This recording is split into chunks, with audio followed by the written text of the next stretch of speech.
Včasih si v želji, da bi nekaj dosegli, zadamo preveč. In to se je zgodilo Barbari. Imela je 3 službe, celo 4 v eni fazi svojega življenja, pa je potem ugotovila, da se je začela zgubljati. To ni bila več ona.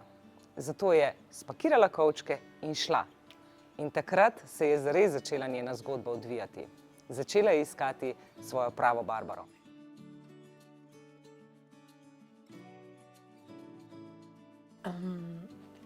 Od majhnega sem slikala in umetnost je bila pač nekako ta želja, kaj bi rada v življenju počela. Seveda sem se pa odločila v tem našem racionalnem svetu, zraven želje po potrditvi mojega očeta, za študij prava, ki je bil popolnoma mimo tega, kar sem in to, kar sem si želela. Ne. Me je sicer pozitivno študij presenetil, ampak kljub temu, kar je bilo mogoče razlog, ker sem šla tudi takrat živeti za sebe oziroma še prej, sem bila v bistvu prisiljena delati. Ne? Nekako sem mogla se preživeti in vse ostalo. In ni bil v prvi vrsti plan, da zdaj bom imela 5 služb, ampak tako se je začelo in seveda študentsko delo, pa ni bilo to dovolj, ker sem rabila še pol za te stroške in tako dalje. Na kar naenkrat sem imela 5 služb naenkrat. Ne? In moji delovniki so ponovadi izgledali tako kot nekje ob 6 zjutraj sem začela, pa končala tam okrog 3 zjutraj. Pa še uživala sem, ker sem še šla ven tudi, ne, pri tistih letih. Tako da pravne fakultete kaj dosti nisem videla, tu pa tam, ampak sem vseeno zvozila 2 letnika. Ne. Ampak je pa prišel trenutek, ne, priznam, mislim, živela sem polno. Dela, ki sem jih delala, so bila zanimiva, so mi bila nek navdih, izkušnje, ogromno ljudi sem spoznala. Ni bilo to, da ne bi bila zadovoljna z tistim delom, ampak ko sem toliko delala, pa toliko let, pa na različnih področjih, je pa vseeno prišel tisti trenutek, ko sem videla, da me ne izpolnjuje, da povsod pride do neke točke, kjer ni tiste notranje zadovoljitve, tisto, kar sem čutila, da bi želela.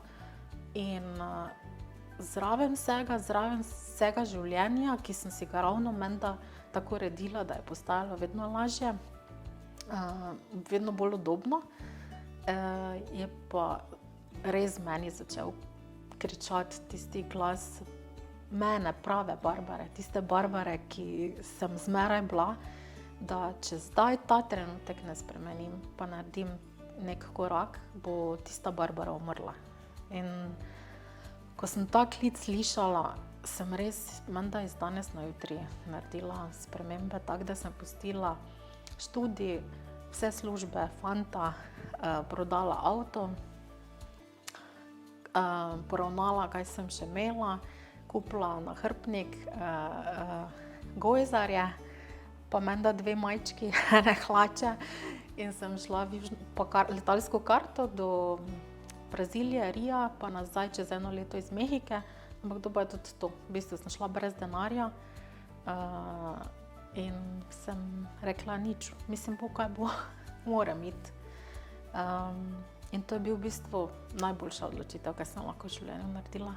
Pa ne rečem, da me ni bilo strah. Mislim, strah, vse je bilo nepoznano, ampak bolj nisem mogla čutiti, da je to pravo, da moram. In to je bil neki totalni reset, tako računalnik, ko zbrišeš ves spomin. In tam sem dobesedno začela se za vsako stvar vprašati. Vsaki občutek, vsako željo, vsako misel, če je to naučeno, če si to res jaz želim, če je to res, kar jaz verjamem, če so to vrednote, ki jih jaz verjamem v njih, ali so priučene. Glavnem, tako da bi se ponovno nalagala, ne, pa brisala stare programe. In si jih uspela v Braziliji zbrisati? Vsekakor sem zbrisala vse tisto, kar sem potrebovala, da sem življenje bolj na glavo postavila. Pa vsekakor sem se pripravila, tiste prve 3 mesece sem res delala, res samo čistila. Na drugi del poti, ko sem v Braziliji ostala 6 mesecev, ko sem prišla živeti v favele, ki je bil kriminal, revščina, verjetno ne bi tistega dela preživela, če ne bi prvo te čistke delala, pa na novo se naravnavala. Ampak kaj je najbolj pomembno, ena od stvari je bilo to, ko doživiš največjo srečo, ko nimaš več čist nič, ko nimaš se za kaj prijeti, ko nimaš niti enega evra, ko nimaš nikogar, nikjer in nič več in ugotoviš, da je okej. In da zaupaj življenju. In takrat je prišel tisti trenutek, ko ga še redko doživiš, popolne sreče in svobode hkrati, ker ugotoviš, da ne. Kar pa še zraven to, da sem od tistega trenutka, jaz sem samo pomislila na to, da sem lačna, pa je hrana, sem dobila hrano. Ali pa sem pomislila na, kako bi pa jaz bila ob morju zdaj, ne. Pa je naslednji, obrnila sem se, pa je nekdo prišel pa rekel, mi gremo tja, greš zraven. Tako da sem dejansko ugotovila, ko popolnoma zaupaš, pa spustiš po vso kontrolo. Ti življenje vse ponudi. Mislim, nisem lačna, sem bila kdaj, ampak ne tako, da ne bi mogla preživeti, ne. In v bistvu mi je bila to res iztočnica, da ko sem se vrnila, da sem življenje čisto na glavo postavila. No, in kako se je začelo to tvoje novo življenje, ko si prišla nazaj v Slovenijo? Ko sem prišla nazaj v Slovenijo, najprej seveda je veliko ljudi je odpadlo, ker prej sem imela res ogromno ljudi, kar mi je vzelo ogromno energije, pa vedno sem bila na razpolago. Ampak prva stvar, ki pa sem jo rekla, da več niti minute ne delam nekaj, kar ni tisto ta pravo za mene, kar ni moje poslanstvo, kar bom res čutila. To pa je bila najtežja preizkušnja, no. Zaradi tega, ker mislim, da je tu se ravno vsi lovimo, ne. Ker je to izgledalo, da je trajalo kar 2 leti, sicer sem jaz vmes društvo pa razne plese učila pa vse, ampak to ni bilo to, pa tudi ni prinašalo nekega denarja, pa da bi rekla, to pa zdaj je nekaj, česar boš lahko živela. In kar je pomenilo, da ko sem se vrnila, je vse, kar sem prej ustvarjala, je samo razpadalo. In občutek je bil tak, kot da sem v živem blatu in me vleče to blato vedno globje, zato ker dobesedno sem tonila. Drugi, ki so me opazovali, predvsem starši, za njih je bilo pač, da se mi je zmešalo, ne. Naenkrat sem bila lena, čeprav sem eno delala, neke stvari, ki sicer niso prinašale denarja, ampak sem bila ves čas aktivna, ampak za njih, ker so bili prej navajeni pridne punčke, ki pač ves čas ima ne vem koliko služb dela in v očeh drugih ljudi si bil naenkrat pa zguba, pa ne, len, pa ne vem kaj vse, ne. Ampak tudi to sem vse dajala na stran. Ampak v sebi sem res čutila, ne smeš popustiti, ne smeš. Ker kako bom prvič vedela sem, kako bom prvič rekla, glej, moraš, ker nečesa moraš živeti, zdaj moraš. Kdaj bi pa prišel trenutek, ko zdaj ne. Bi pa ostala pol v tistem krogu. In tako je to izgledalo, da je na koncu res imela občutek, da še samo na slamico, da diham, pa se prosim, zdaj pa res, ne. Ampak je prišel, ne, tisti trenutek, ko se pol vse zloži. Kakšno leto že preden sem začela slikati, sem jaz skozi moje vodnike dobila sporočilo, ker sem se spraševala, kaj je tisto pravo in sem te plese učila, imela prostore za razne delavnice in sem se spraševala, je to zdaj ali je še kaj druga, ne. In takrat sem dobila odgovor, ni še to, ne počneš še tega, kar je to. Bo se pa zgodilo, dobesedno datum sem dobila 31. avgusta in takrat boš začela. Ampak to sem vas pozabila, imela sem nekje napisano in sem res bila sem na jadranju z bivšim možem, oziroma ni še bil mož, in sem začela skice risati. In takrat me je vprašal, kaj počnem, pa sem rekla, rišem skice, ker ko prijema nazaj, začnem slikati, ne. In tako se je zgodilo, da sem prišla, začela slikati in prvo sliko, ki sem jo naslikala, je bila 31. avgusta. Ampak tudi prva scena, ko sem imela prvo razstavo, se je prva prodala. Ampak ko sem začela slikati, nisem mislila, dobro, zdaj pa bo to moje delo, ampak sem samo čutila, zdaj pa želim jaz te energijske slike, ker sem ful čutila to, da lahko ta moj dar, ker sem včasih delala terapije, tudi 1-na-1,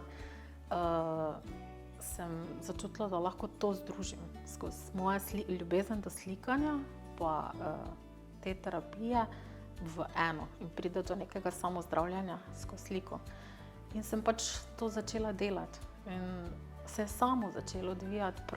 Prav čutila sem, koliko je to pravo, ker so se vrata samo odpirala. Brez da sem neki napor, pa zdaj moram, ali pa zdaj hočem to. Ni bilo tega, hočem, moram, ampak samo razen tistega, ja, v meni, da to je to in to želim zdaj početi in pika, ne.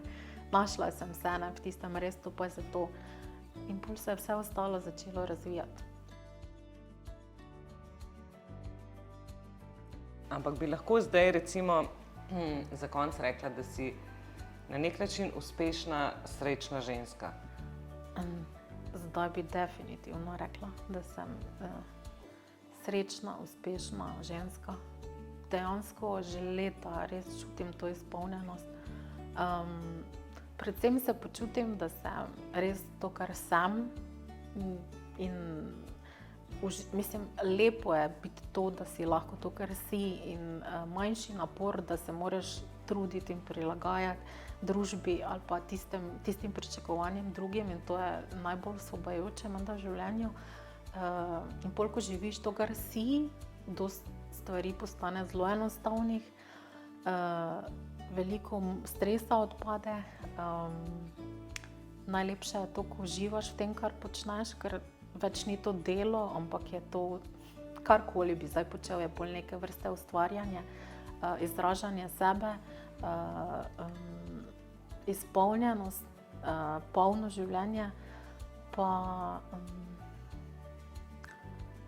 mislim, da da tudi tisti mir v življenju, ko si pomirjen sam s sabo in s svetom in vidiš nekako čisto drugače stvari, ki se tudi dogajajo, ker nikoli in pri nikomer ni skozi vse super, ne. Obdobja so vedno gor, dol, ampak dovolj je, da veš, da je to valovanje, ki je normalno in smeraj pride za vsakim obdobjem pol tudi drugo obdobje in pol postane življenje ful lepo, ne. Kaj recimo iz tvoje zgodbe bi rekla, da je najbolj inspirativno, oziroma kaj bi želela iz te zgodbe, ne, kot neka zaključna misel, dati ženskam v bistvu? Jaz bi, mislim, skozi celo življenje, kar se meni zdi in si želim dati ženskam, je to, da ne glede v kakšni situaciji so, lahko se zdi še tako brez rešitve ali pa nikoli naj ne mislijo, da nimajo izbire, ker izbiro imamo zmeraj. Kljub temu, da se dostikrat počutimo, jaz sem v situaciji, nimam izbire, imaš izbiro. Res je, da mogoče se ti zdi, če izbereš drugače, da je tisto, bojo grozne posledice, ki niso nikoli tako grozne, ko se ti v tistem trenutku zdi in zmeraj prinesejo pa nekaj dosti lepšega. Tako da ena stvar, da zmeraj imamo izbiro. Druga stvar je, da naj si drznejo, zaradi tega, ker kljub strahu za tisti korak, ko tisti korak narediš, se svet odpre. Samo prvi korak je težek, tako da se vrži se, ker nimaš nikoli kaj za izgubiti, vedno je lahko samo boljše, ne more biti slabše. In to notranjo moč, da najdejo, ni lahko, ker je treba se soočati sam s sabo, z marsičem spustiti, ampak vsaka ima v sebi izredno moč in da najdejo to notranjo moč. Če rabijo pomoč, mislim, toliko žensk nas je, vedno si lahko pomagamo. Tako da dovoliti si ranljivost, dovoliti priznati vse občutke, ker to ti daje, tako začneš dobivati pravo moč, ne s tem, ko skrivaš, pa se delaš močen.